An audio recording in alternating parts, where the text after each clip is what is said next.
Oh yeah, here we have her. Isn't she a beauty? And here's the mess. And here I am. Maybe not as beautiful, but hey, still me. Woo! Okay, so today the challenge is to dial in a super fat lead tone using the Boogie Mark 5. And I really want to get something super fat together, something fatter than I would typically use when I'm playing over like a metal backing track or something. It should be a fat tone that either only works a cappella or only works with like a clean backing track. Here are some more pedals which I'll have at my disposal. Okay, so hello there, I'm back. So let's see now. I'm gonna see whatever. So I'm just gonna try to put you here in place. I'm gonna put you in place so I can tweak a little bit and you can watch me. Maybe like that, perhaps.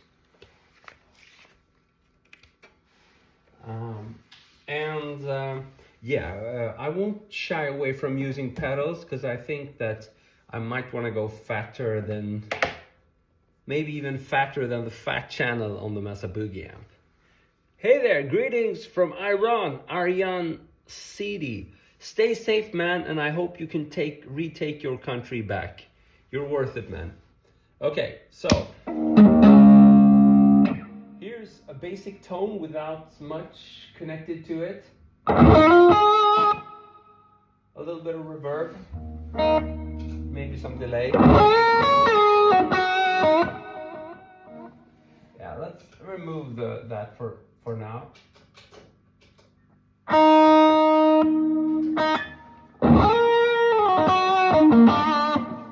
It's pretty fat to start off with. Let's see, maybe you guys want to see me play guitar as well. Oh. Can maybe do this. Well, should have done that before, but so it is. Whoops. Yeah, now you can see my guitar as well. It's pretty cool. So I might be a little bit slower with responding to your comments today because my setup is a little bit different. But hopefully we'll be good.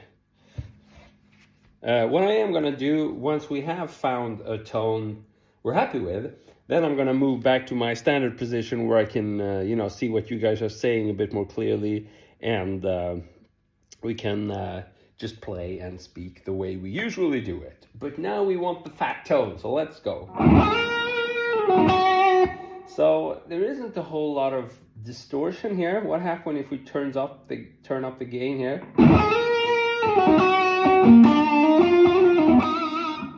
So it's pretty fat. It's pretty fat already, but let's turn up the bass a little bit more.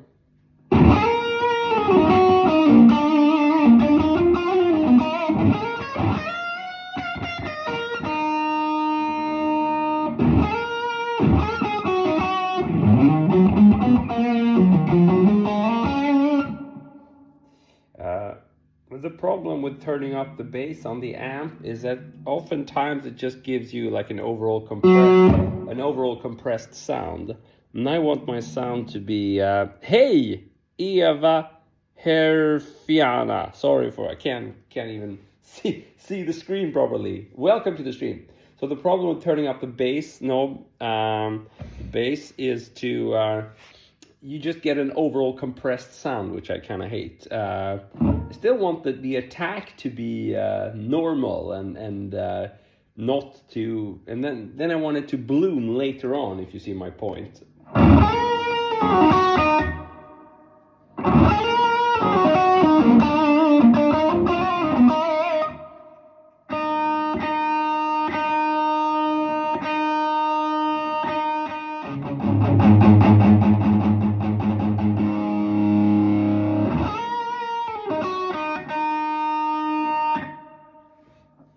maybe it's more fun if you guys can see.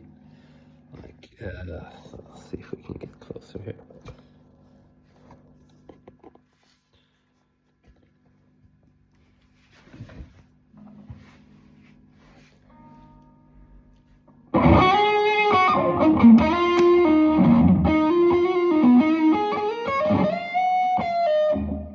Cool, we have some comments here. Can you play Buddy Holly just once? I can't, and I don't play cover songs anymore. Sorry, man.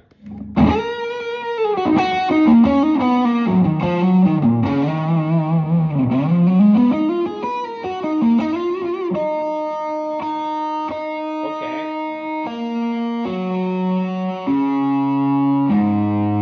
So what I'm gonna try now is maybe add some add a pedal into the mix. I have a couple of choices here. I could choose to go for a bit of compression, and I could maybe do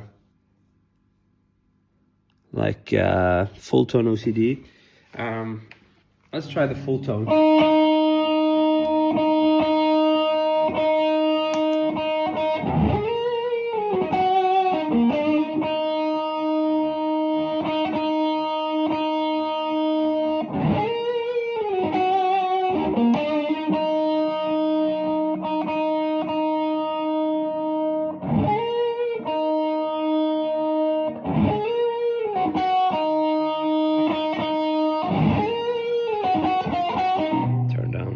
Gain on the amp.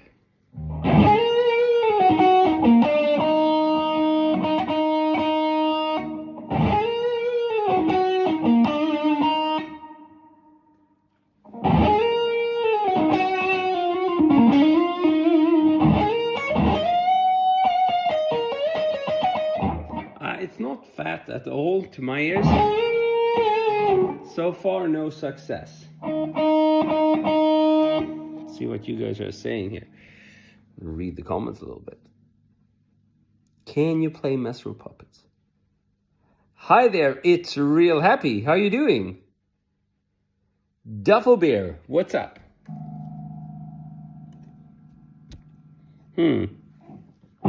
So I also have the silk tone, which might be more effective in getting my fat tone. We'll see. So here's the tone without anything.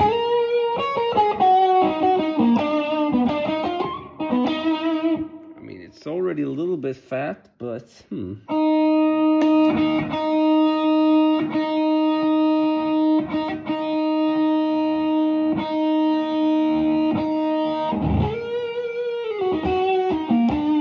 well, that was fatter.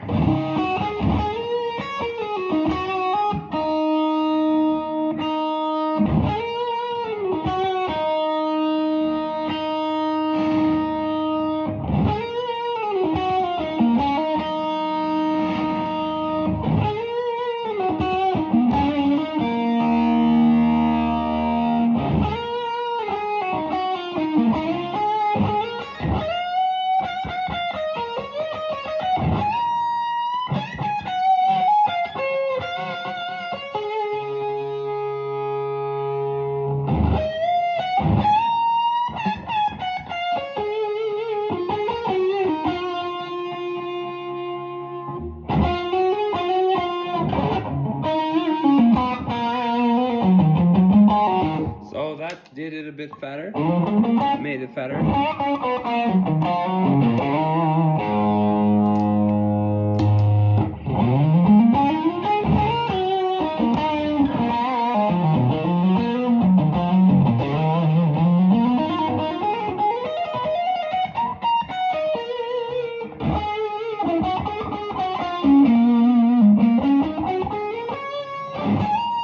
Okay, so it's a little bit better now. I don't know, maybe if some compression can help us. Well,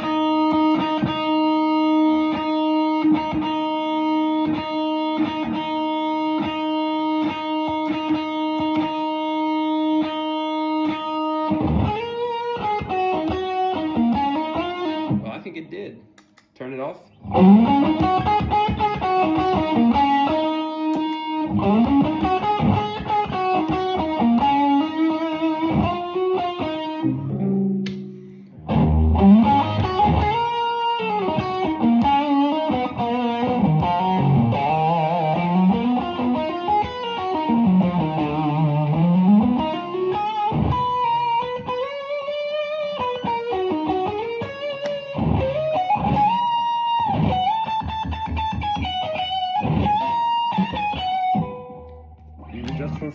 let's try some chorus.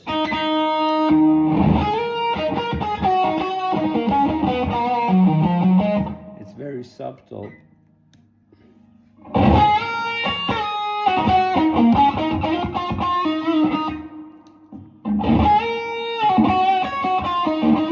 It's too extreme, so I prefer the subtle.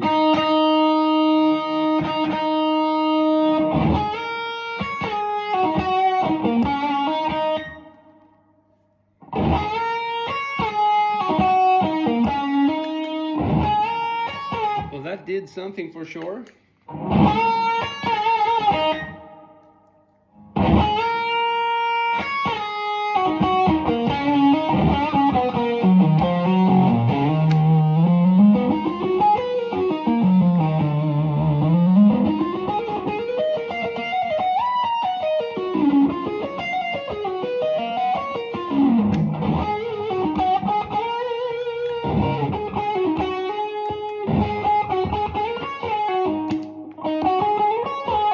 So there you can see what we've added to the chain. So here's the sound of just the amp. Add the silk tone fuzz.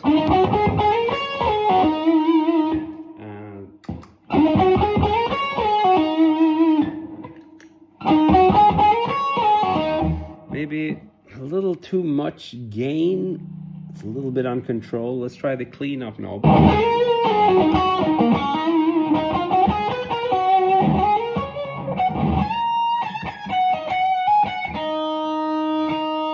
Try turning down the fuzz instead. Now I'll turn up the gain on the amp instead.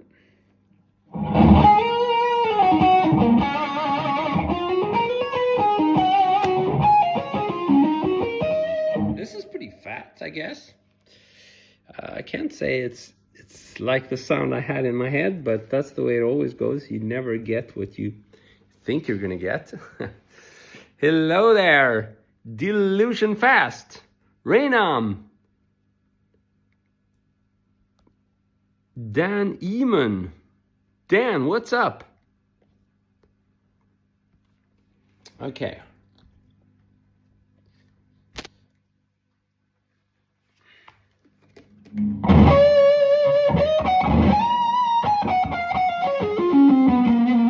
We haven't used all our fat cards yet because we haven't added, you know, the 5-band equalizer on the Boogie amp, which is pretty powerful, and we might be able to tweak some more.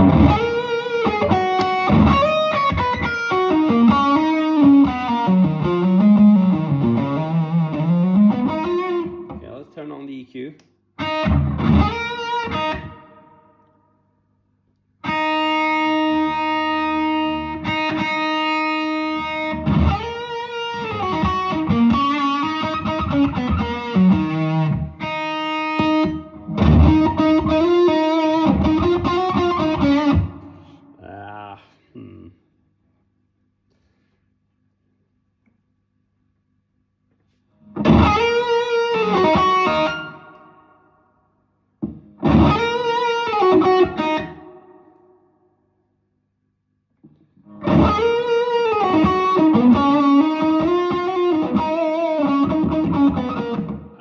I messed up the sound there. Let's try it without it.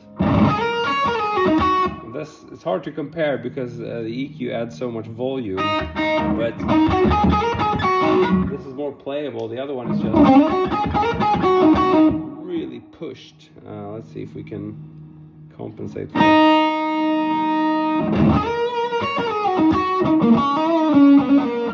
It's just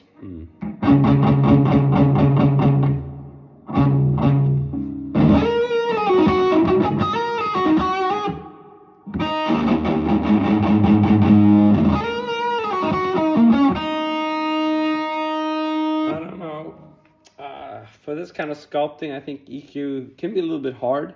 I mean, when you want to shape your, you know, you want to use your scooped metal tone, then it's easy. But for this kind of thing, I think I'm better off just starting with all the faders at 0 and just do minimal tweaks here in order not to screw everything up that I've, you know, done so far.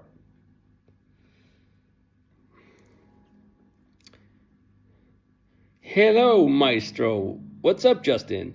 Good to see you. Nice scallop guitar. It is scallop. Well spotted. Okay, so now the faders are all at 0. So without the EQ.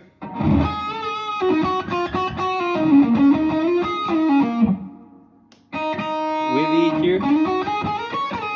Sounds pretty much the same, but I think it sounds a little bit worse with the EQ already. Without.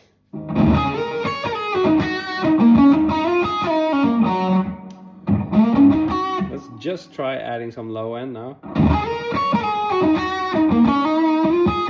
Actually, that's okay. Let's try some more. So maybe that's what I should do. Remove bass from the preamp and add it in the EQ section instead.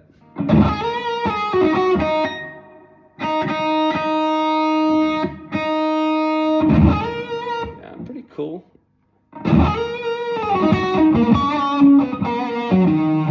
But now it's just very bass heavy. Let's do a little curve here instead.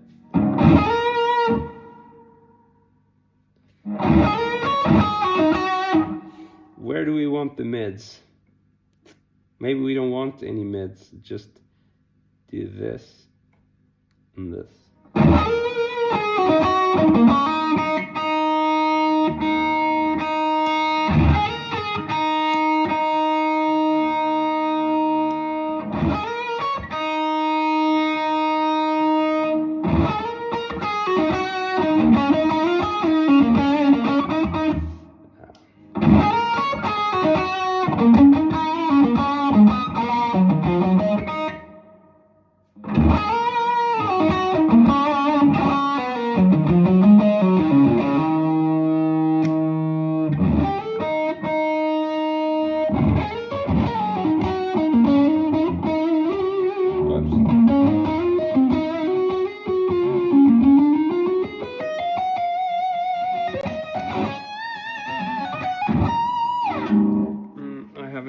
See what Instagram is saying in a long time. Sorry, Instagram.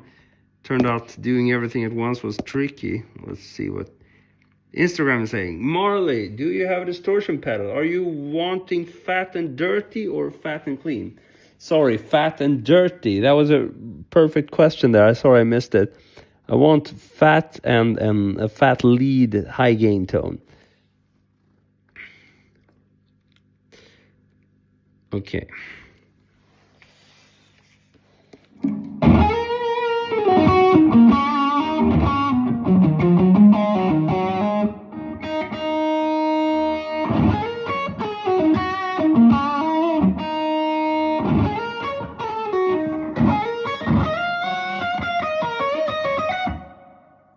Well, I guess it's not bad. Try the different watts modes. I have it on 10 watts now. I'll remove the tape. I have that so I don't accidentally change it to higher wattage when I have an external speaker connected.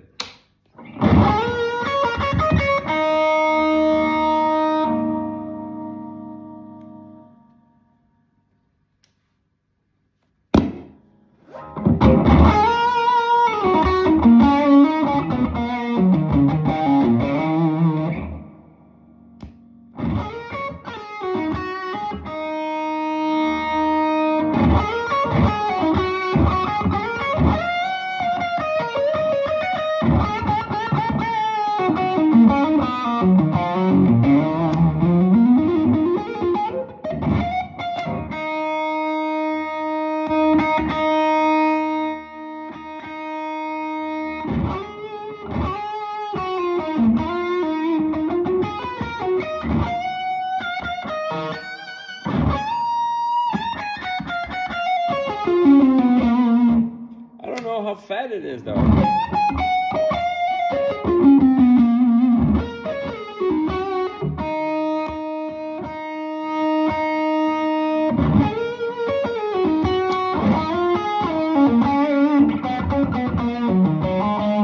What if we add a bit of let's just for fun try adding some more pedals. I think it's going to be too much because we already have an overdrive pedal, but you never know.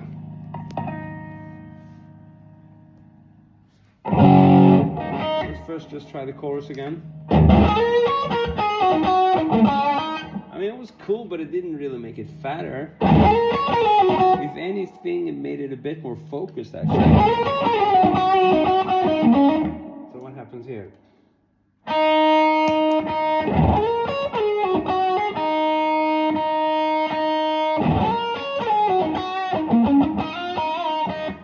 it's going to be too much with the full tones. I already have the silk tone fuzz.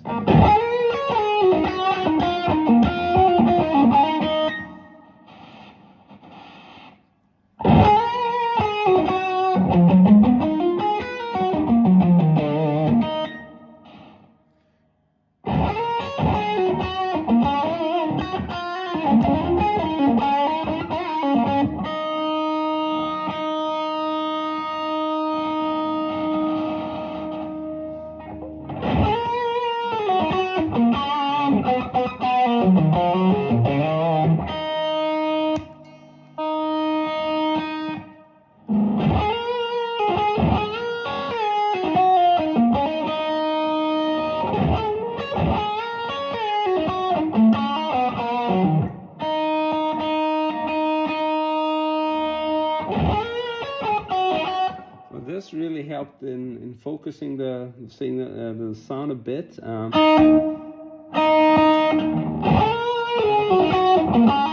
also removed a little bit too much of the fatness we already had going. So maybe just try increasing the tone a little bit on that one.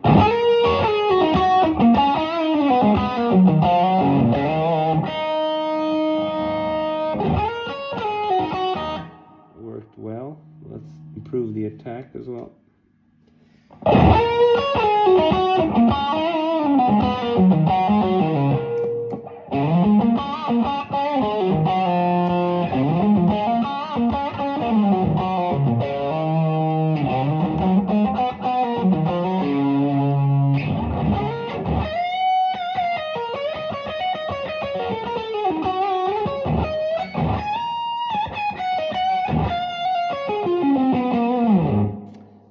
If I should try it with a different speaker.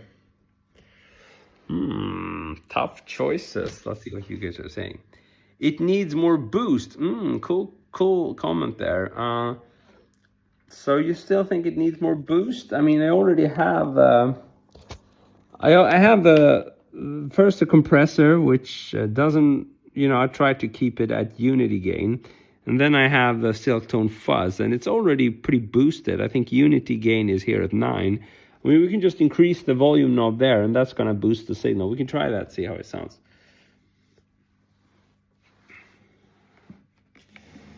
So there's the boost knob.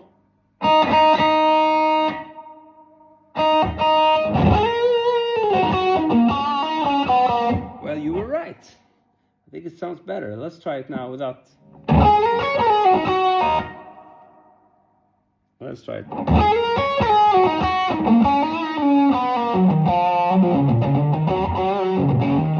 So yeah, I think it sounds better. Incitatus 634, you're the man.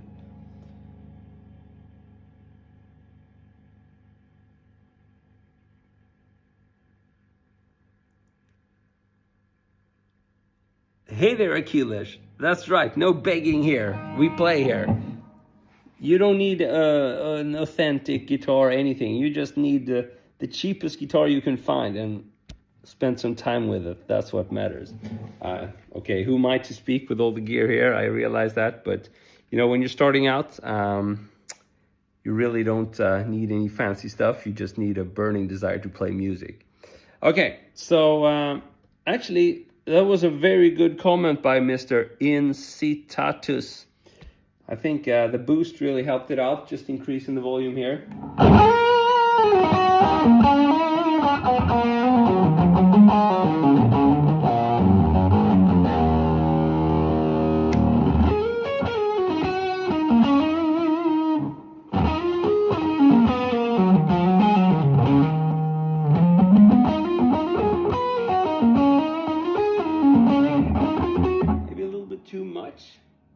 like it when there's not too much gain.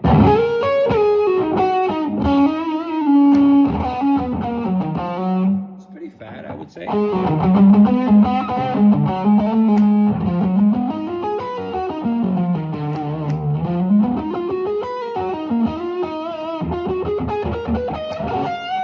I'll turn down the gain a little bit on the amp.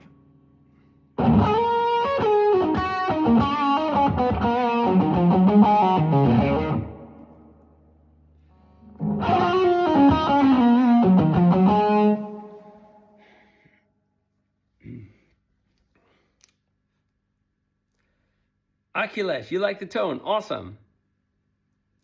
Exactly, Akhilesh. YouTube and something with fixed 6 strings. I agree. Okay, so let's see here.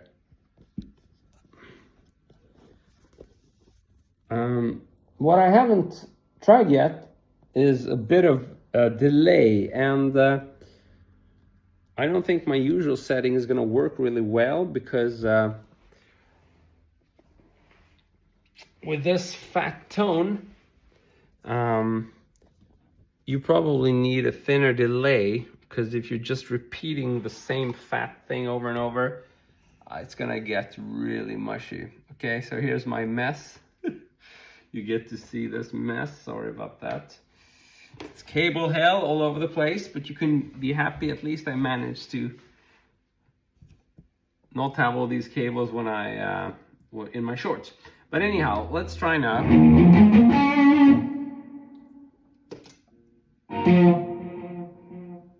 There's the delay. Turn up the treble.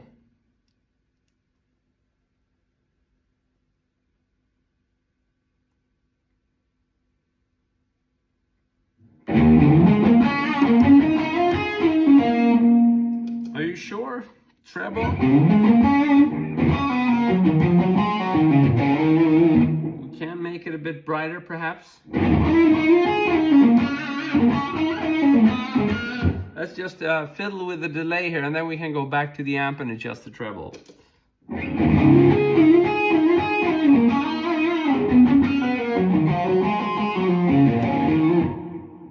I think this is pretty cool. And without it, if I remove the reverb as well, you can hear how dry it is. Just the delay.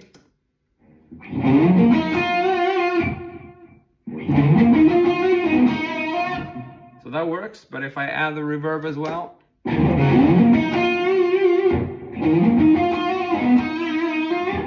think that's pretty nice. But John Bryant wants me to turn up the treble, so we can try that. Just for fun and see how it sounds. I mean, we still have a way to go with the treble knob on the amp, so that's the easy way to do it. Let's try it there. I'm not sure, or I'm a little bit worried that might take away from the fatness which we've worked so hard to achieve.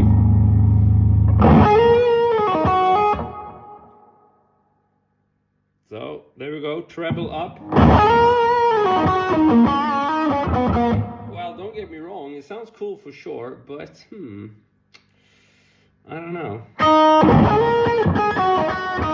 Okay, this is what I wanted to avoid. I wanted a fatter, rounder. Let's turn it down a bit more. We can try increasing the presence instead. That works better because it affects the higher frequency.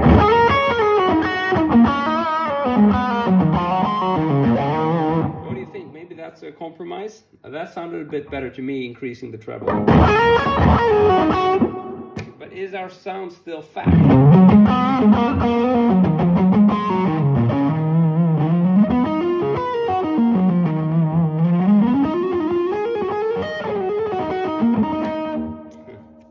That's the question. Fat or not fat? Haha, 13 notes in a second. We can try later on. I'm gonna speak. I'm I'm gonna move and do the usual thing. But what I wanted to try was maybe just change the speaker from this one to that one, which is a greenback. I actually prefer that speaker, so I use it on almost all my recorded stuff these days. Just gonna check we're in 10 watt mode. Then I'm gonna take you on the back side here.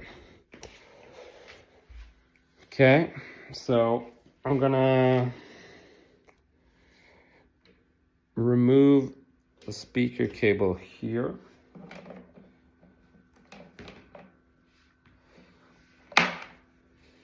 Put it here, and then remove the built-in speaker cable. I always get a bit nervous with speaker cables, because you never want to, by mistake not have a speaker cable connected to your amp. That can totally screw up the amp. Okay, so let's try now.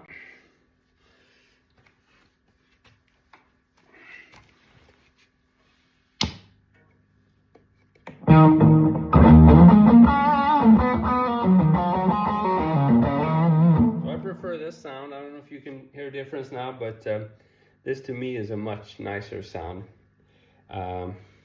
This speaker is more hi-fi sounding, whereas the greenback, I don't know, sounds a bit warmer, a bit more vintage. It's supposedly more mid-focused, like low mid. I think that sounds pretty good.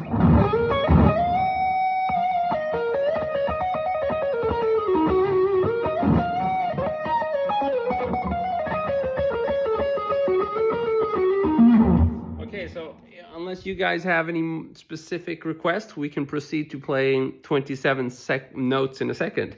We can try, because I think I'm done with the tweaking for now, and I'm ready to play, which is, after all, what it's all about.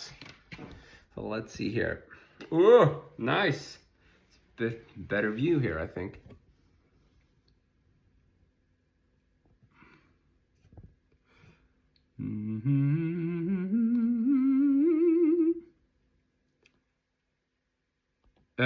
Jesse Guns. Why? What are you answering? What are you referring to when you say why? So if I sound a little bit confused, it's because when I dial in sounds, I usually never live stream. So I'm not used to speaking. I'm just used to thinking very intensely on what I'm trying to do. So I gotta practice that. Hey, we got Scott, who finally caught a live of mine. Thank you, man, for wanting to be in my live streams. So we've just dialed in a fat tone. Now I'm gonna get the guitar on the computer and we're gonna play with it and see how we like it.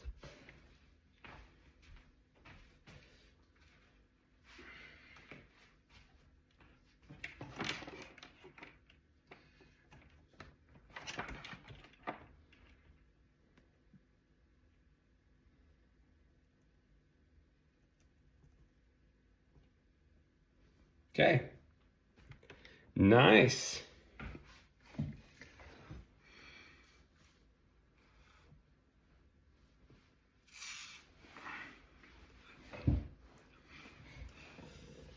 And now I can see the Instagram comments much better. So if you want to give me a second chance, I'm sure I missed some Instagram comments. I'll be happy to give it a new shot. Okay. Been watching your shorts for a couple of years now. They're great little tools for me to work with. So you've been watching them for years, and this is the first time I catch you live. Man, this calls for a celebration. I guess 27 notes per second is how we celebrate that. Very cool to have you here, man. Okay, so I upgraded my metronome, or my drum machines. I have this one now. Woo, can you see it? I'm still learning it, but it's very cool. And the reason I upgraded was I actually needed two. One, so I can have a drum machine when I'm playing, when I'm putting my youngest daughter to sleep, because I always do that while playing guitar. So then I wanted something that can help me keep time. So here we go. Let's try it. Let's do something rock.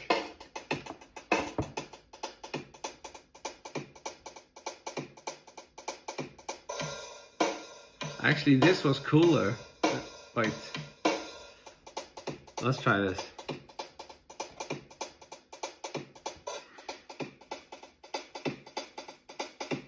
Haha, 1,300 BPM. Maybe it is. What pedal do I use, overdrive or distortion? So right now, I'm using, I ended up using the Silk Tone Fuzz. If you want the details, you can rewatch the stream. But I tried the full tone OCD now as well, but the fuzz pedal seemed to do it. What was the question? Overdrive, yeah. So I also have like a distortion pedal, so like the Friedman BEOD, this one. That's more of a distortion pedal. It has lots of gain. But I find myself using overdrives much more frequently because I'm mostly just looking for a bit of tone shaping. I like to get the actual distortion coming from the amp. I think in most cases that sounds better. And usually that's what these pedals are trying to replicate as well, you know, amp-like distortion. Please try once, hit as fast as you hit in 1 second. Let the world get amazed, Christopher. Let's hear a new shot. Let them see how fast you are.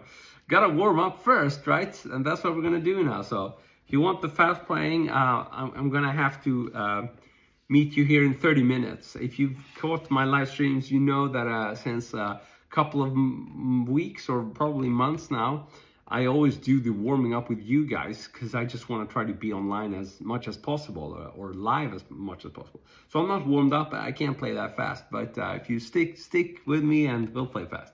Yusuf into classic music played on electric guitar sounds really good, so I'm working on it. You could warm up with that, but with a twist.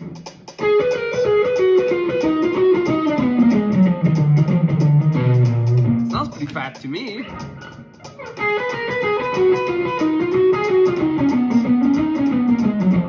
But it's so freaking loud, I'm gonna turn it down a little bit.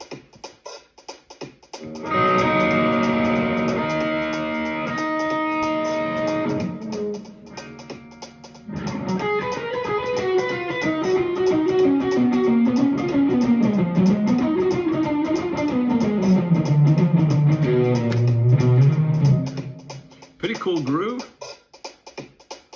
And this drum machine also has a swing setting that I'm really digging.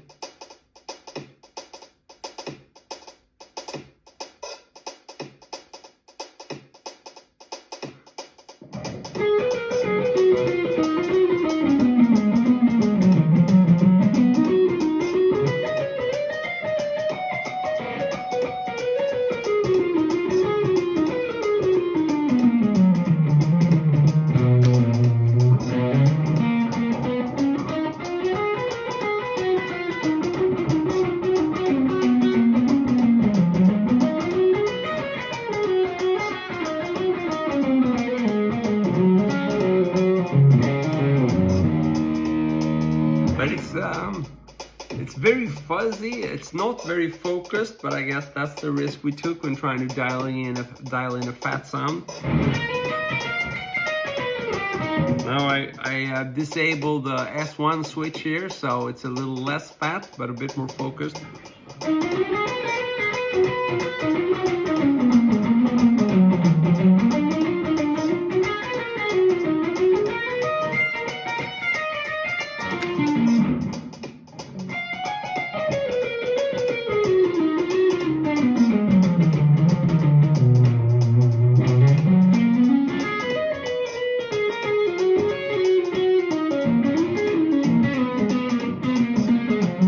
You're too kind, Borgspeaker. I'm very happy to hear you have the patience to stay with me as I warm up.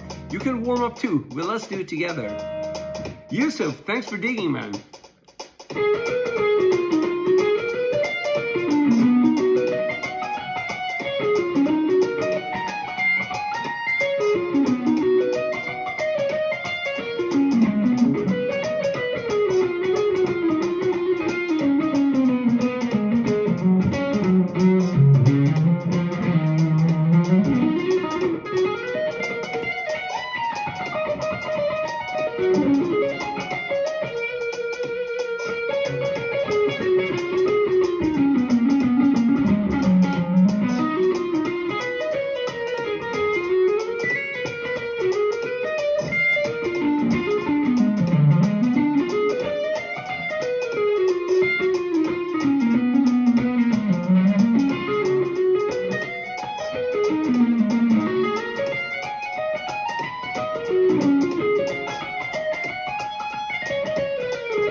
Ja, ich spreche kein Deutsch, weil ich bin von Schweden und ich spreche Schwedisch. So I'm from Sweden, sorry. Jag pratar svenska, mycket bättre än tyska. My German sucks. Oh, Little Cliffs of Dover. Yeah, you're right. A little bit.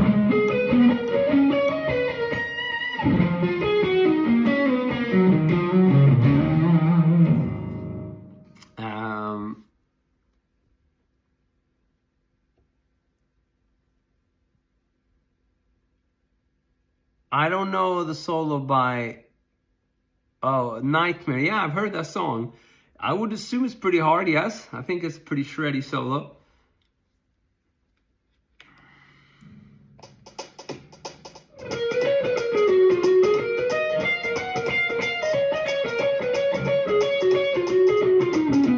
This is a really cool swing exercise here. You can hear him.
Playing with that kind of swing beat is pretty hard. Let's do it like a straight 16th nothing.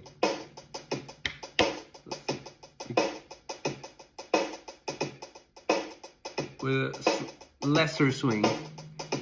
How to practice economy picking? I can currently play at 130 BPM. Let's try playing a bit with economy. Because I'm pretty crappy at it.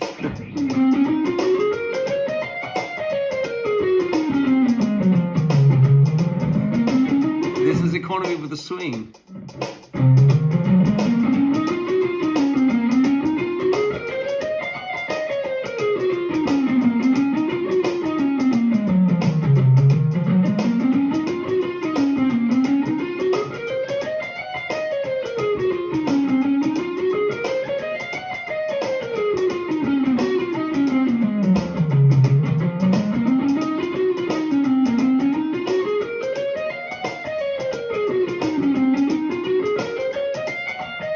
Gomez on Instagram, what's up?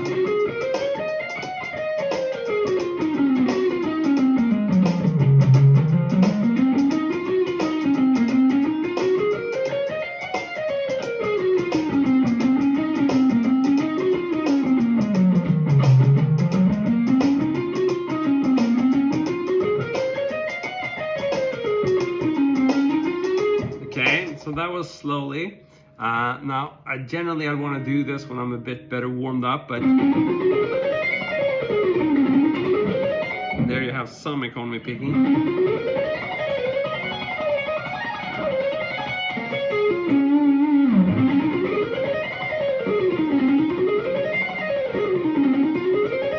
It's okay.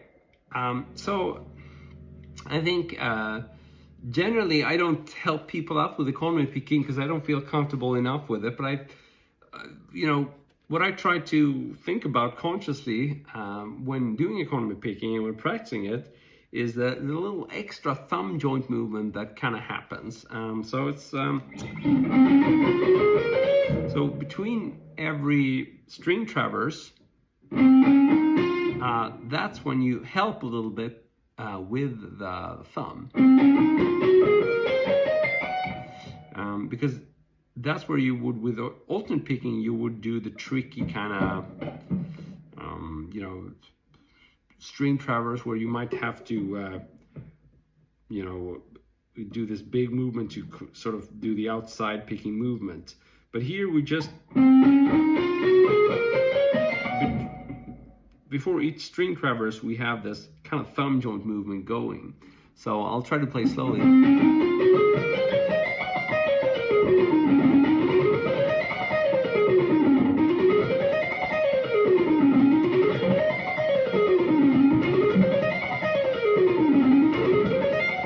So, Borg speaker, what are your friends' names? You can tell them hello. Give them a personal little hello from me.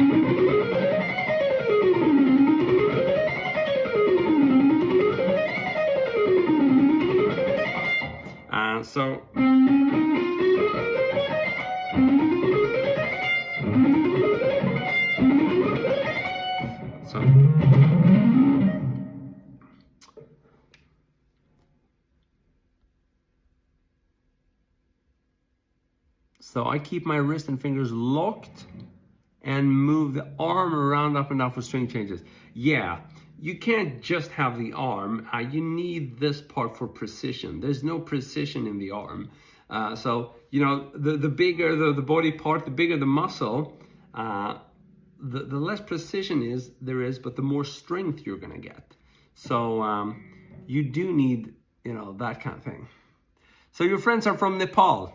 So, dear friends from Nepal, I can shred, but I need to warm up first, and you should too. So stick around and we'll shred in a little while. But you can tell it's already faster than when we started out. We're doing the, you know, that kind of thing.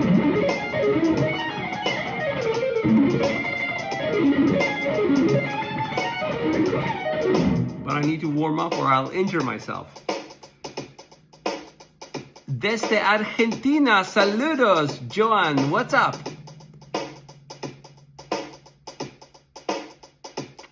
The hardest piece I can play? That's an interesting question because I don't play any, you know, pieces anymore. It's just mostly improvisation.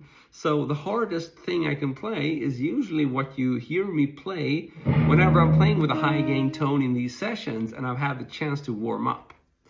So I should really warm up. Everybody wants me to shred, so let's do it some more. I do realize you're probably running out of patience, so let's warm up a bit more so I can actually shred.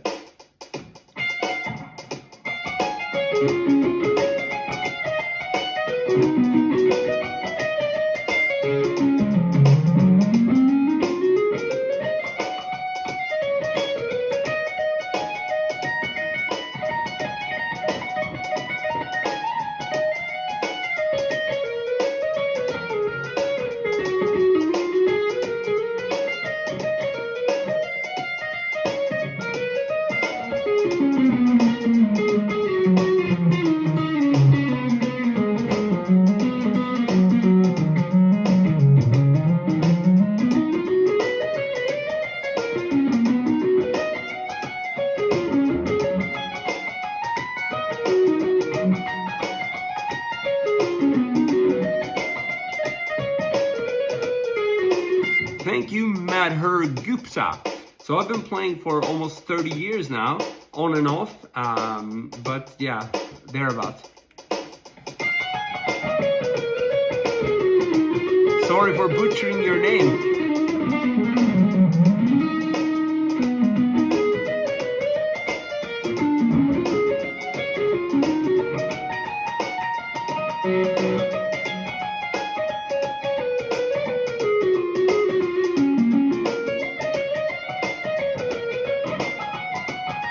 Now I'm doing a bit of economy picking. Let's try it.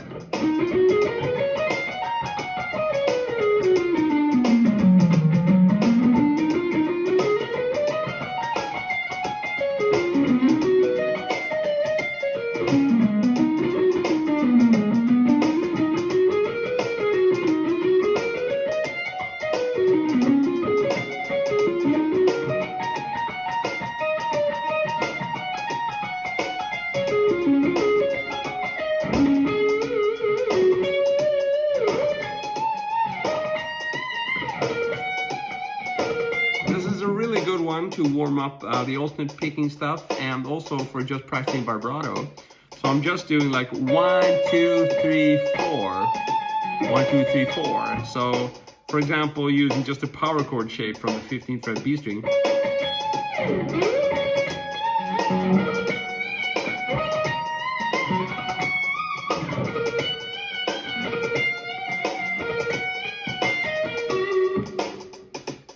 So the pickups are the stock pickups. I've changed back to them after lots of experiments.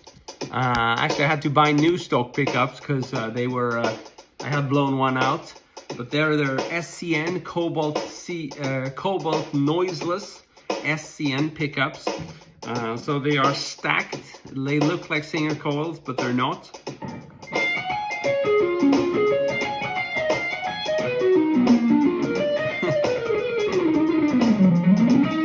Speaker really wants me to shred. Does that qualify?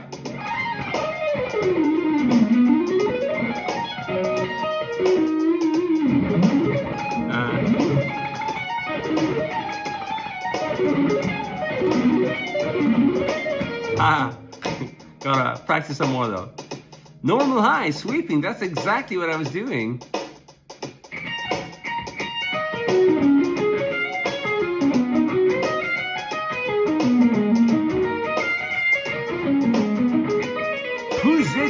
What's up?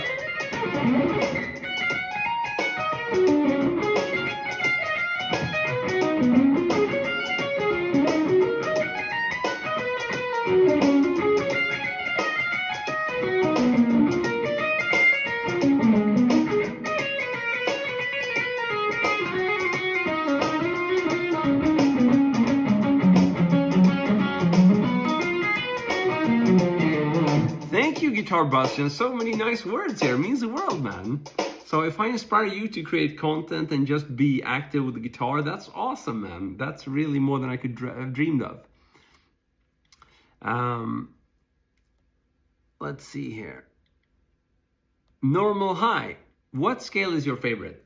So I'm using the minor scale and harmonic minor most of the time for this jam. Depends a little bit where I'm playing, but a lot of times when I'm doing these arpeggios and kind of, semi-shredding, I try to stick within a scale, and I'll play arpeggios that are contained within that scale. That is also called diatonic arpeggios. It just means that if I'm in the key, oh, sorry about that, dropped my pick. If I'm in the key of E minor, there's going to be 7 triad chords in that key. And I'll be playing the arpeggios of those. And we should definitely speak about arpeggios as well, by the way, and sweeping. Okay, so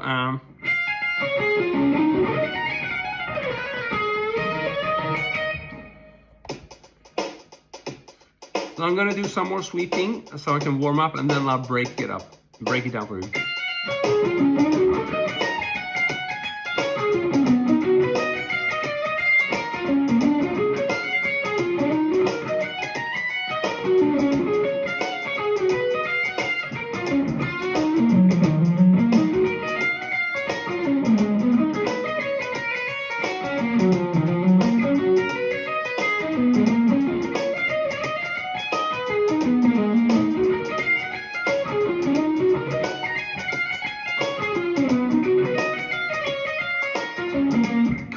On Instagram, thank you, man.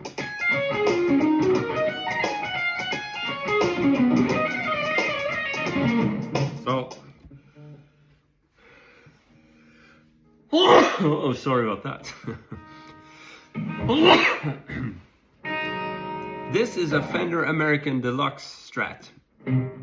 So with sweeping, it's pretty much essential to understand that you're not practicing like slow downstrokes, but you are practicing one consecutive movement. So, as opposed to, and the same thing is true when you go in the other direction. You're going to be playing not.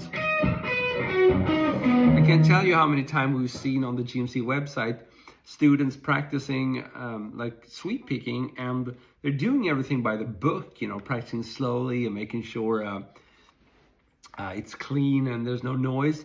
But since they're not confronted with the higher speeds yet, they don't really notice that their picking isn't compatible with fast sweeping. So if you do like this, how are you going to play that fast? It's very hard. But if you do this, all you have to do is,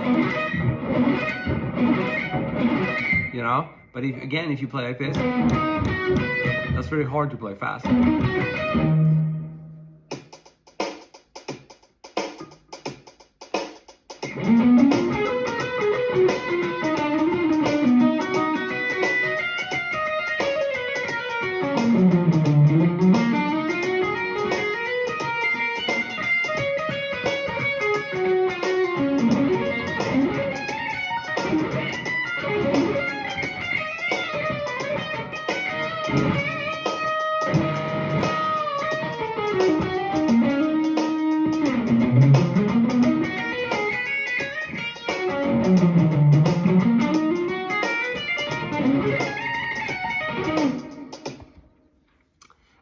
So what's my thought on legato versus economy picking in the context of fast playing? So legato, I think, is always king because to me, it works regardless of my daily shape. I can't say the same for picking. A lot of times when I think I'm gonna pick, I end up doing legato because in spite of having warmed up, it's just a bad picking day. So legato to me always wins, but the better my daily shape is, the more picking I'm gonna throw in. And it's oftentimes gonna be a mix between economy and alternate picking, you know? And whatever works, you know? So I think it's a good idea to practice all of those actually. It might seem daunting at now, and you can focus on one of them, but sooner or later, if you keep on wanting to, you know, shred and have some freedom when shredding, then you're gonna probably realize that learning a bit of everything is helpful because you get more freedom. But let's warm up some more so we can shred for Mr. Boring Speaker.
Cool question, Guitar Bustion. I do go live almost every day, but I don't have a fixed time, unfortunately. So I go live whenever my mood is right.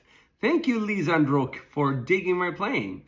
It would be an honor to play with you, Guitar Bustion, and warm up. I mean, that's what we do here. We just try to improve our abilities and warm up and get some new ideas. It's all good fun. Let's do it.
So I'm in Stockholm, Sweden, and it's currently 8 p.m. here.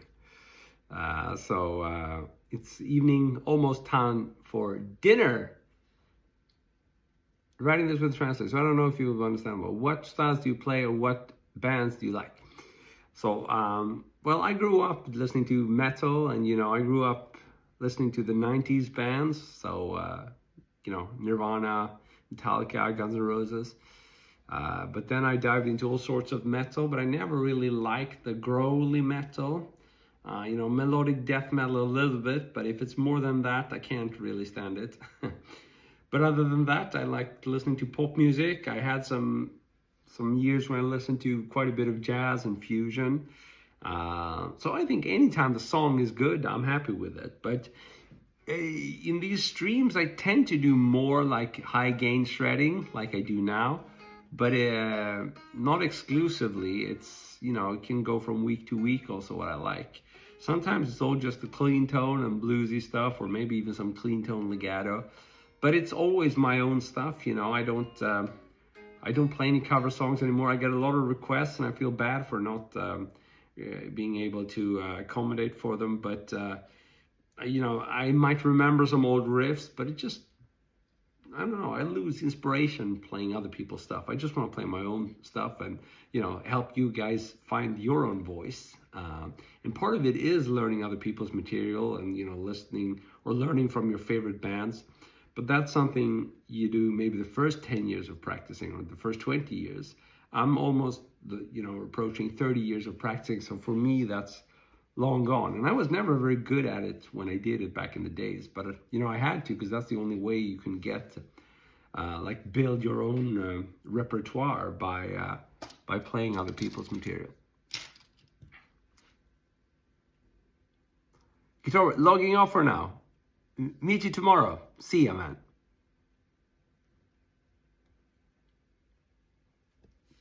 Okay.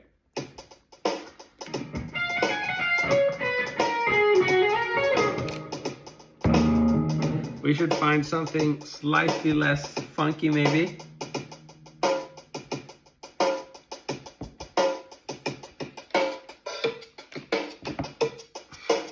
I think there's a cowbell in here.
is very muddy, and the reason is I started this session by dialing in a super fat lead sound, so that's what we have to work with.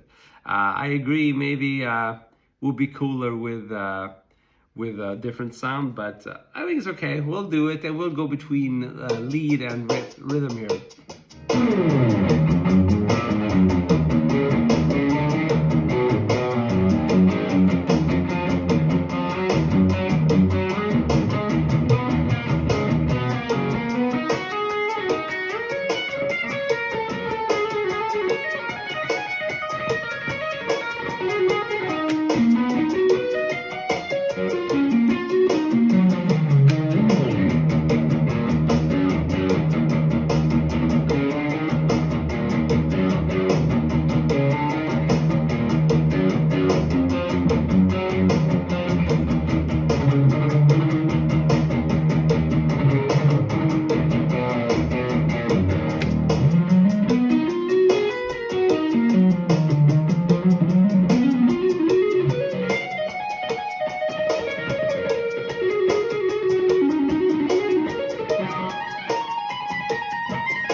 Wow!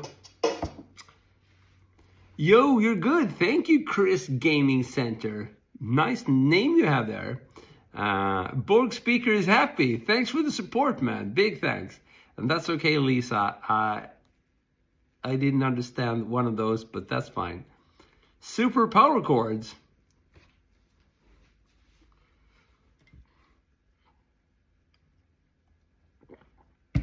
Yep, that's right, Kenny. We can always grab a bit of pinch harmonics. Never hurts.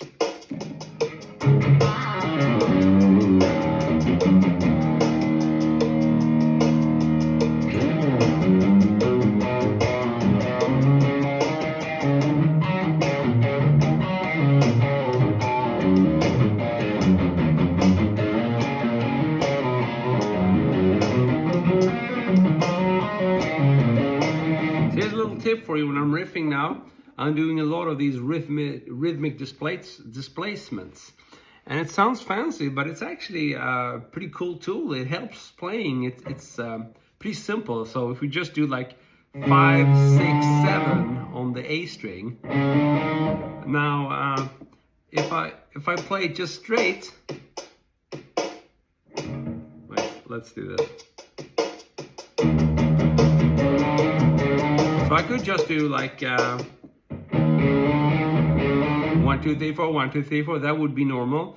But by varying the amounts of open string chugs I do in between, I get this kind of weird rhythmic displacement. So instead of playing it evenly like this, which is a little bit boring, it's just 0, 5, 6, 7. Then I could do this.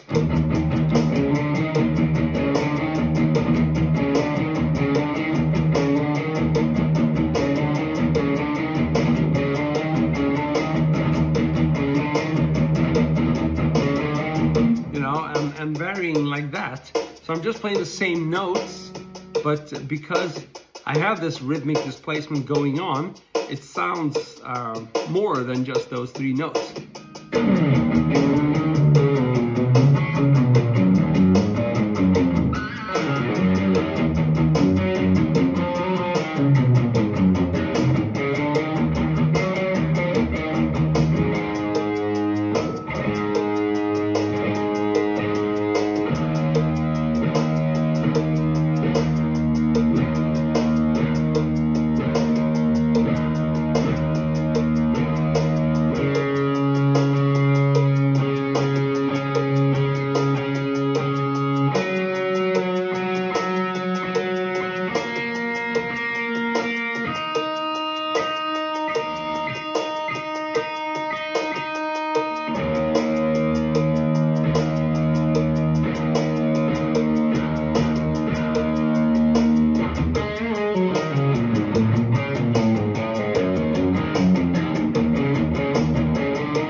stop.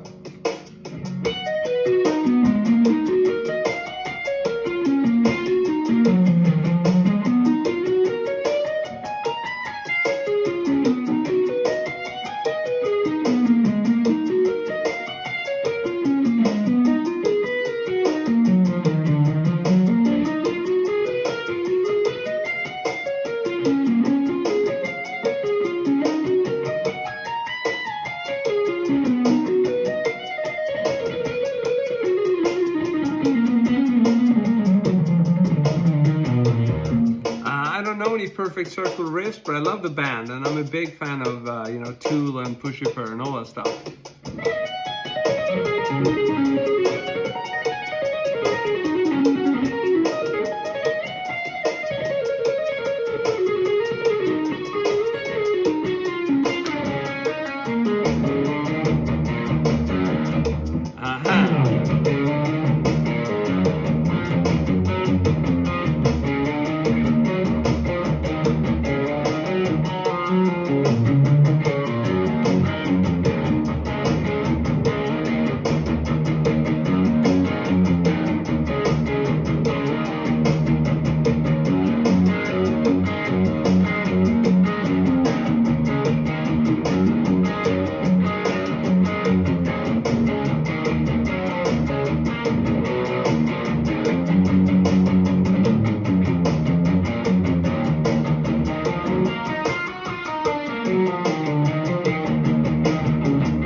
Hey yo, stop duty! Why should I stop her, man? This is fun!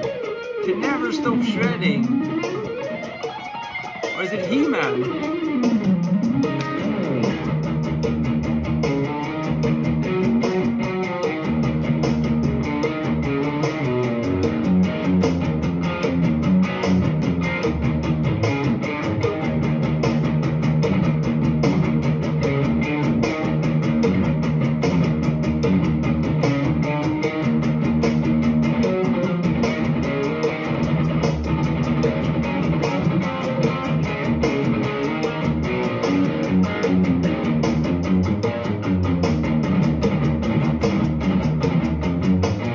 Sorry, He-Man, I don't know any Avenged Sevenfold, and I don't play cover songs. I stopped a long time ago.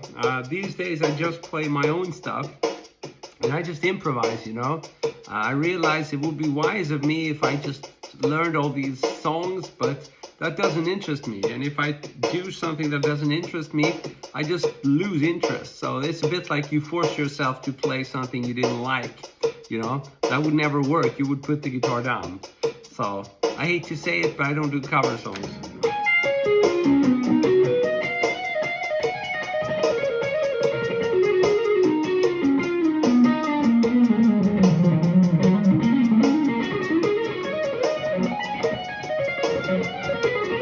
So that's something we can practice. Go between the legato and tapping stuff. Ooh, there I did it one more time.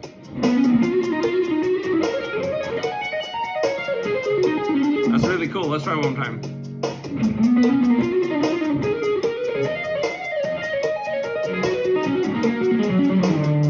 So that's the kind of thing I work on rather than songs. Cool, you follow me on Instagram. Love your riff tutorial thing. Thanks so much, man. So let's practice some more. So I'm just going between legato, playing 16th notes here, you know. This is just 11, 12, 11, 9. So. And then I play the same kind of pattern, but I stretch the notes out. So still 4 notes, still going in the same direction. So instead of Now I could play that with tapping, but with tapping it's easy to get these wide intervals. So let's try that.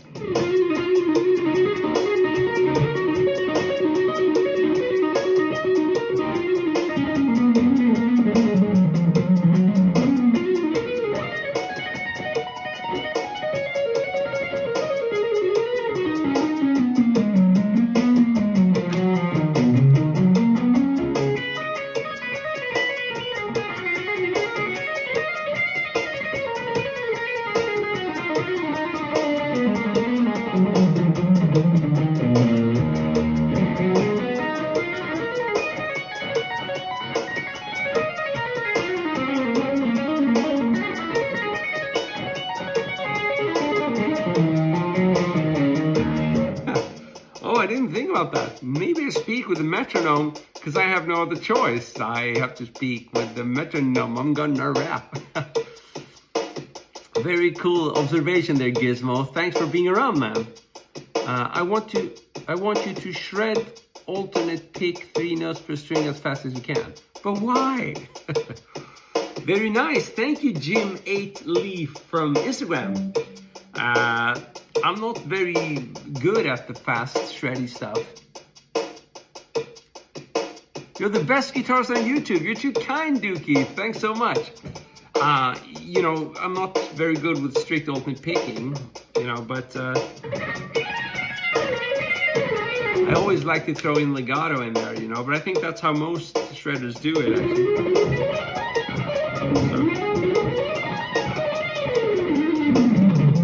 Sounds like alternate picking, but it's really not, you know.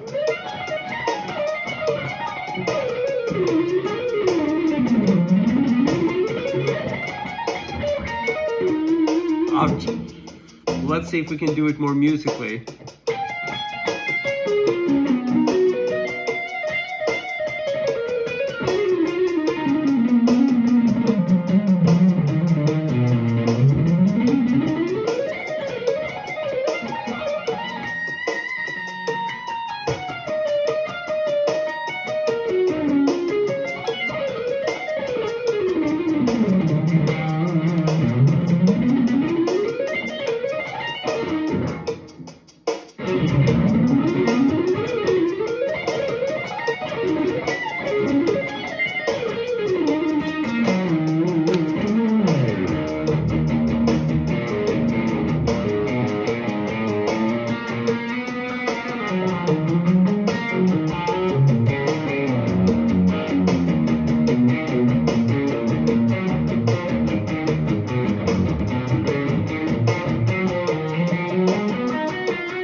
Yes, these are scallop frets. Well spotted, Duke.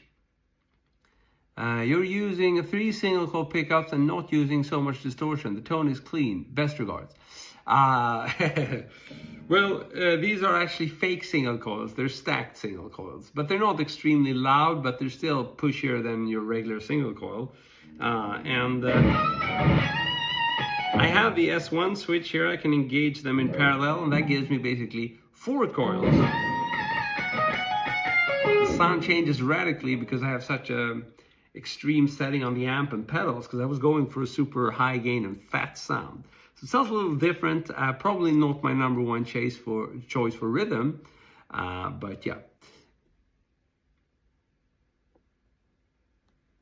So we had a request about legato. Hey, can you help me with legato? It doesn't sound good. It lacks while I change strings. And we have another, best legato tips. So we should definitely do the legato tips. We have several questions about that. So, first of all, what is legato? On the guitar, we play legato with hammer-ons and pull-offs, right? So, a minimal amount of picking.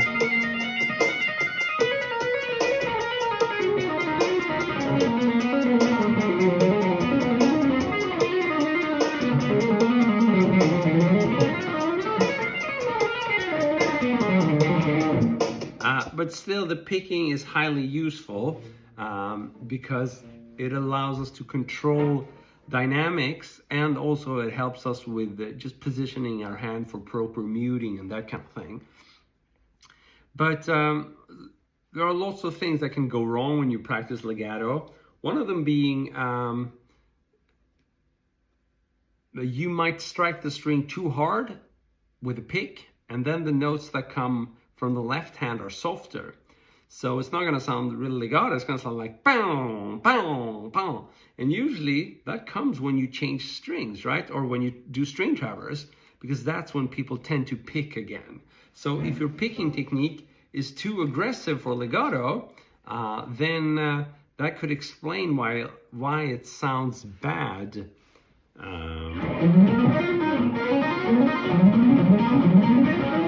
When you're going between strings. Maybe you're playing like this. It's hard for me to show, but hitting really hard the first note. So that's the first thing. Make sure the picking is done super soft, So if we take this legato exercise, on the G string, we're gonna pick 11, and then we're gonna hammer on 12. We're gonna pull off back to 11 and then pull off back to 9. We get these 4 notes. So now best is if you can strive to not pick at all, A lot of the stuff I do is without any picking, I can just position my hand here, but you can see I'm not picking. I just mute.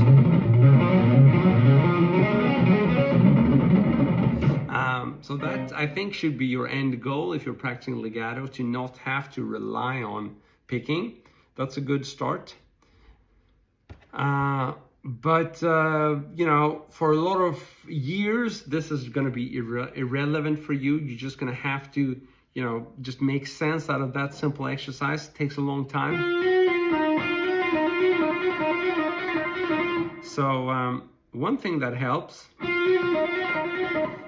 is to apply a minimum amount of pressure. A lot of people think they have to hit the notes hard with their left hand in order to produce sound with it, because you're not, helping with the pick. But that's a misconception, and it's a dangerous one, because if you hit the strings hard with your left hand fingers, you're going to tense up. And if you tense up, your legato is going to suffer, and so is everything you do on the guitar. So it's a very bad idea to think that you're going to hit the strings hard with your left hand. So instead of using strength, I would recommend you strive for precision and, a relaxed technique, control of tension. So when I say precision, I mean try to hit the strings right before the fret wire. It's a little bit easier to see down here. So instead of fretting here, I would fret here. So right above the upper fret wire. So we can try to practice that.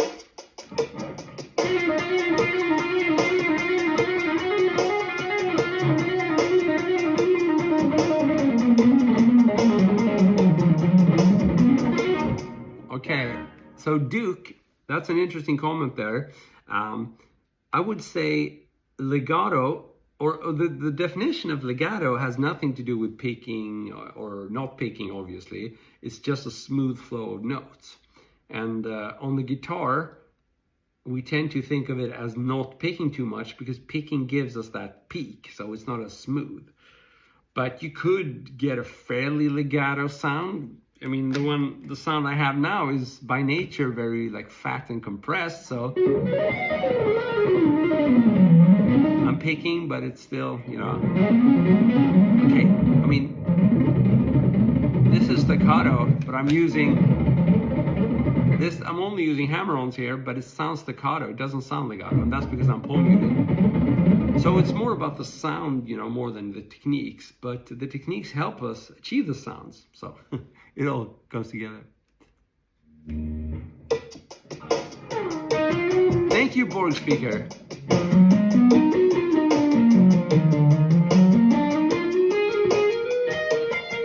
Haha, machine. Thank you, Zori. It's funny. I have a comment on Instagram that says machine, and then we have Borg on YouTube that said he is like a robot. So I guess I'm a machine. Maybe I'm AI. Who knows? If I were AI, I would be a sensation, I think, but I'm not. Well, I don't know.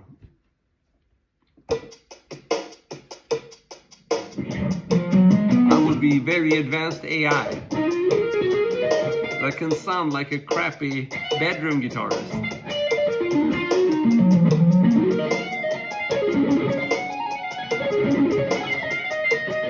Okay, let's try some more.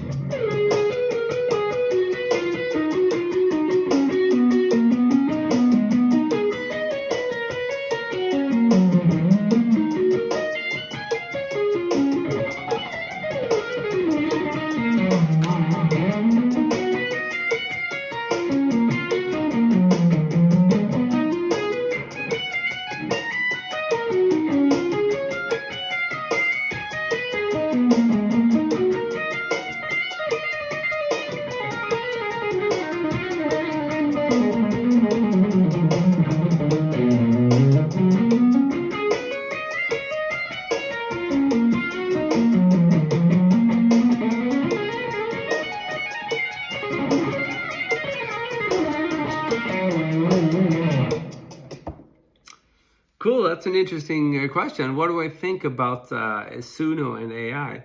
Well, first of all, it's kind of impressive to see how far the technology has come.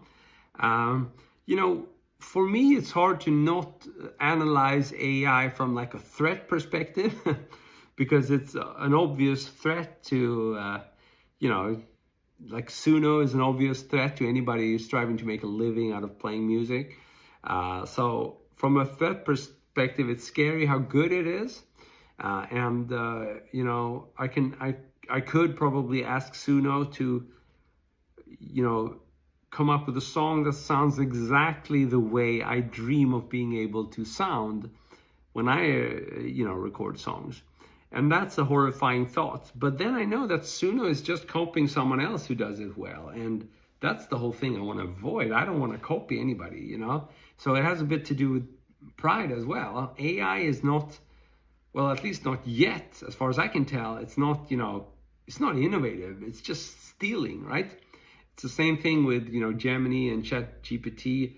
They just have learned from a large amount of data, and they're kind of burping it back up. So it's a bit like Google with a layer on top of it. You know, when you ask Gemini or ChatGPT questions, it's just Google, but a personal version, you know.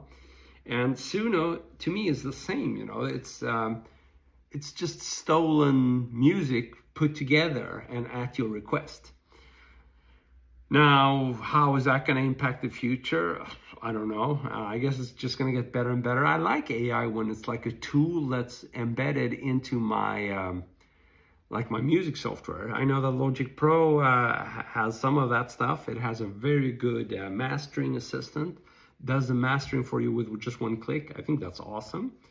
But one could argue it's cheating as well. But, you know, I don't aspire to become the best sound engineer out there. I'm happy if I could just put a song together and not having to hire a sound engineer. So I'm all for it sometimes, but it is a little weird when you have AI doing the music and AI doing the video, and humans are just there scrolling, you know. So it gives you some, you know, how to say, philosophical questions about life and the meaning of art, you know. Is it just to consume, like mass generated? Is that the whole thing? I think art is about connecting with someone. And as soon as you know that it's a machine, you're not going to be connecting anymore, if you see my point. So I don't think musicians are, you know, threatened. Sure, the business is going to change, but I still think people want to know that there's a human being on the other side of whatever they're listening to. So in that sense, I think AI can never beat us humans. And, you know, even if AI gets so good that it can fool us, you know, the second we know we've been fooled, we're gonna flee. So yeah, maybe someone is gonna do it and fool us all for a very long time, but what's the joy in that? You know, I think the second we become aware that there's absolutely no telling if we're dealing with AI or not, then I think we're just gonna leave the medium, you know, at least if we're there to make social connections. So that's why I think these live streams are cool, because, well, for one, I've been online for like, I don't know, 20 years or something before AI, so I'm safe, you know, in that perspective. And also before someone wastes AI and server resources to replicate a boring dude like me speaking like this. It's gonna be some time, I think. So we're safe in these live streams. We can be AI free. You play guitar better than many professionals. Thank you, Zori. Thank you, Zori. I do make a living out of playing guitar though, but not in the traditional sense. Suno is like Christopher's pet dog. Christopher is like ambassador of Suno. One click cheating, Suno is fake. Christopher is raw and original. He connects heart and soul. Haha, thanks so much. Boring. So let's do some more real playing filled with mistakes. Which obviously is no AI or fake, just real mistakes.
I guess I don't know.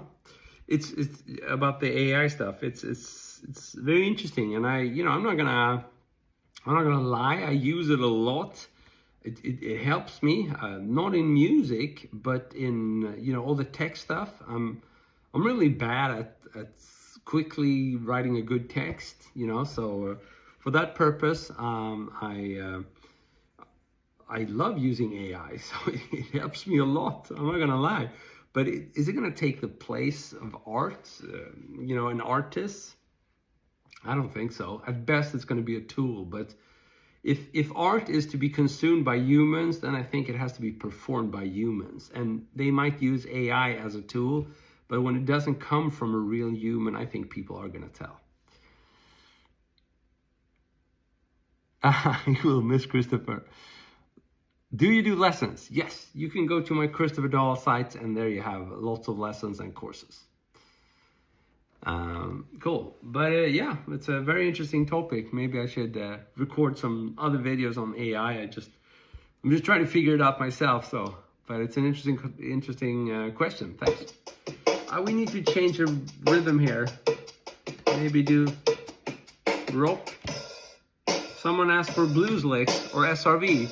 We can do like maybe some.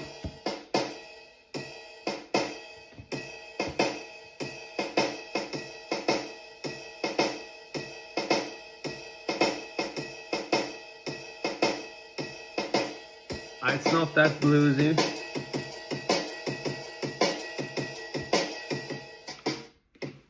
Maybe this one.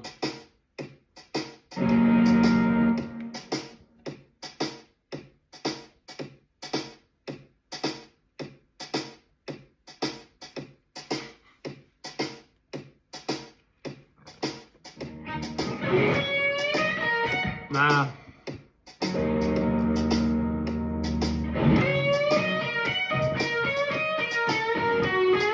But it's not groovy.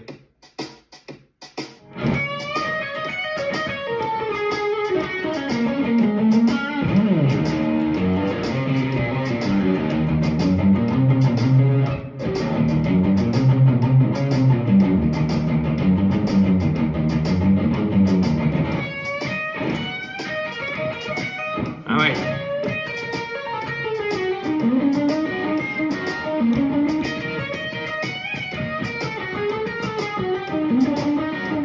I love the blues, but I need to warm up for this as well.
I don't know. I can't play any Sarvi stuff, but I have at one point borrowed quite a few licks from him, and I try to play those. But I'm by no means a blues player. I'm just mixing influences. That's the only thing I do know how to do. Metal drum track. Let's try it. So I'm just exploring some settings or some factory stuff on this drum compact rhythm box. I wouldn't call it a drum machine. It's just for rhythm practicing. So do we have any metal? We have rock. I don't think we have any metal on this one. Let's try rock.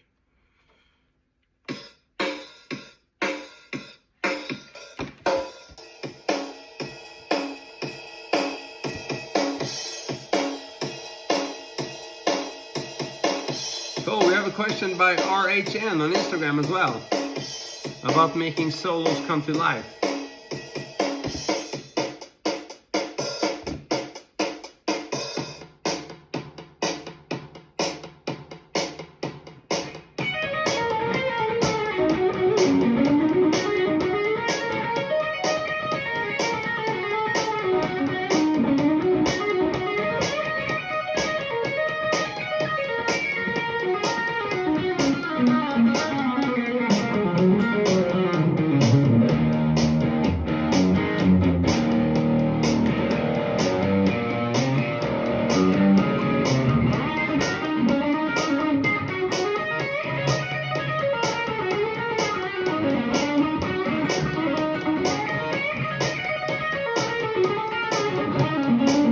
I messed up one time.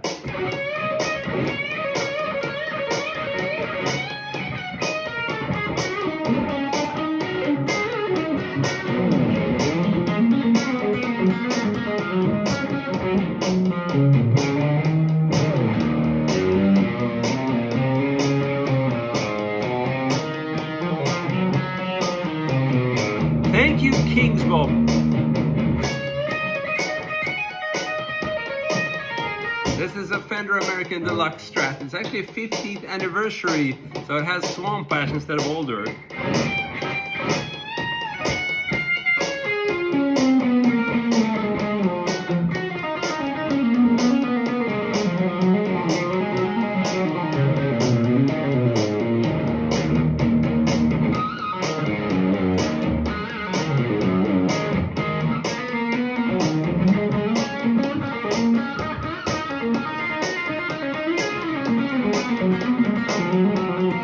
Okay, so we had a question about improvised solos sounding the same all the time. And here's a really cool thing you can do to force yourself out of your habits when you're playing the same thing over and over. Usually you have a few licks that you really master, and since you don't want to sound like crap, you play those over and over. First of all, you got to realize it's okay to sound like crap when you're practicing improvisation. That's how everybody does it. If you think that improvisation is about sounding cool all the time, you're never going to progress. That's the number one thing. But here's an example of how you can force yourself out of your comfort zone. So what I'm going to do now, instead of shredding all the licks I'm comfortable with, I'm going to play on one single string. And I'm going to try to come up with a melody. So this one is for you, RHM on Instagram.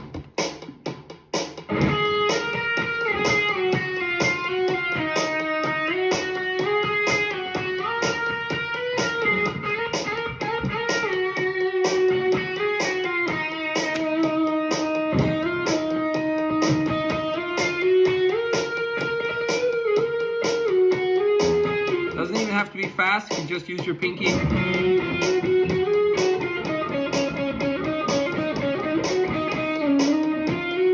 So as you can tell, that's going to dramatically make you play different things, but it doesn't have to be, you know, you're not supposed to do that all the time, because you're going to find yourself doing that for a couple of minutes, and then when you go back to your improvisation, you're going to find you all of a sudden have new ideas.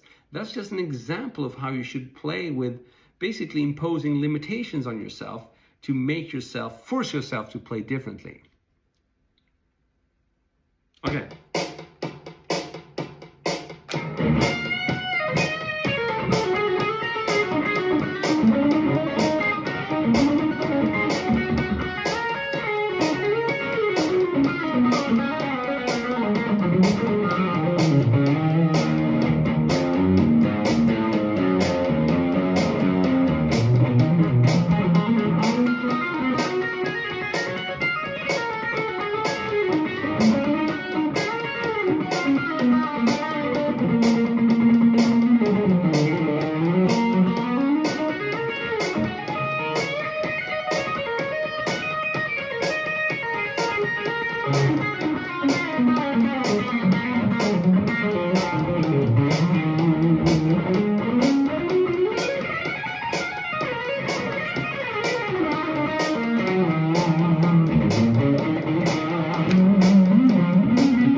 Bravo!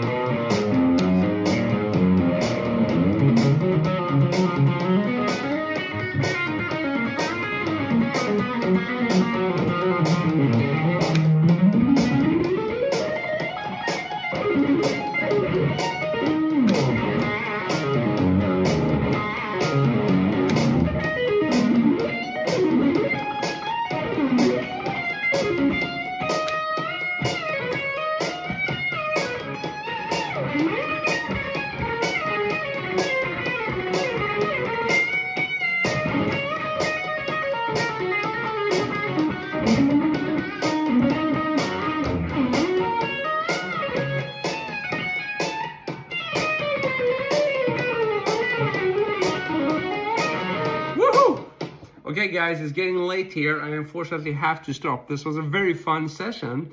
I don't know why, but it felt good to start with just some background, me dialing in a sound, because that's just another part of the process that I haven't been showing you a lot, but I always spend a lot of time finding the right sound before I sit down with the guitar, and then I warm up, And not until I found the right sound and I've warmed up, and that can take more than an hour, then I'm ready to play my stuff. So just a recording session, before I even start think about what I'm going to play, it can take at least 1 hour just to, you know, get into the groove with the right sound, with the chops and with being warm up. And you got to see some of that today, which was pretty cool. Well, we should do more of that. Now, of course, I want to thank you for all the great feedback. You guys are the best. And specifically, Borg Speaker has been saying so many nice things about me today. So big thanks to you, Borg Speaker. You're the man. I hope I've been able to show you stuff today and something that has helped you or inspired you. I know you've inspired me a lot, and I want to thank you for that. But just keep on being amazing, and I'll keep being Christobel. See ya. Cheers.